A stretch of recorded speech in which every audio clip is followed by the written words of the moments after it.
We treat video game heroes like modern mythology.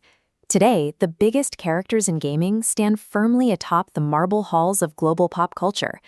Looking at these multi-billion-dollar franchises, it is easy to assume they were born from meticulous, genius-level master plans.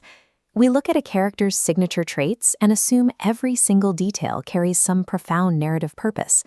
The reality of early game development was entirely different. Creators were fighting against suffocating hardware limits, tiny memory restrictions, and massive cross-cultural translation gaps. The legendary figures we know today were rarely the product of clear, visionary intent. Mostly, they were born out of pure, messy desperation.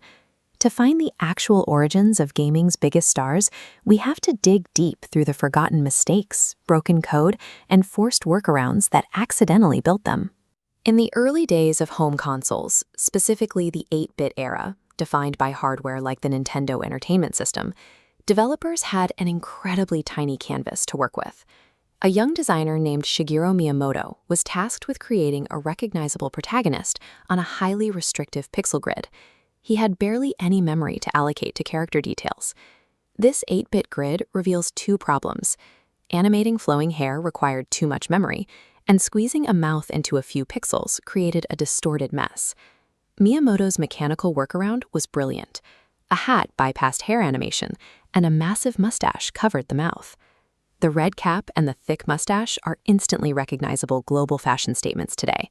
Originally, they were just clever engineering workarounds.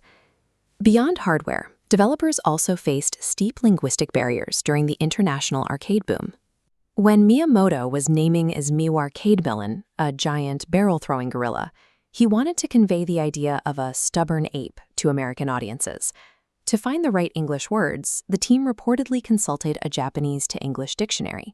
They looked up the concept of stubbornness and mistakenly chose the word donkey to represent a stubborn animal. When American executives received the title Donkey Kong, they were thoroughly confused. By the time they pointed out the phrase made no sense in English, the paperwork was already submitted and materials were in production.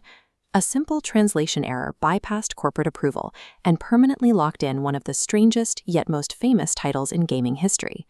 By the mid-1990s, the industry moved from flat 2D sprites to rendering objects in 3 dimensions. This wireframe model demonstrates how early 3D software worked. Designers manually adjusted complex values, the X, Y, and Z coordinates, to scale character polygons. During Tomb Raider's development, a designer tweaking Lara Croft's dimensions slipped his mouse, accidentally increasing her chest proportions by 150%. Before he could correct the accidental keystroke, the rest of the development team saw the exaggerated geometric model and ultimately decided to keep it. That data entry error leaked into the real world. It moved from a wireframe model to toy shelves and magazine covers, turning an accidental coding value into a global brand icon. When you trace the lineage of Mario, Donkey Kong, and Lara Croft, you realize their defining characteristics were never the result of flawless, focus-grouped planning. Some of the most enduring designs in modern media stem from the intense friction of a heavily restricted canvas, rather than the luxury of unlimited resources. These origins highlight how creative problem-solving works in practice, not through perfect planning, but through frantic improvisation under pressure. So, the next time you find yourself playing a game, look past the polished surface. Hidden underneath are the technical hurdles, frantic hacks, and happy accidents that actually brought those heroes to life.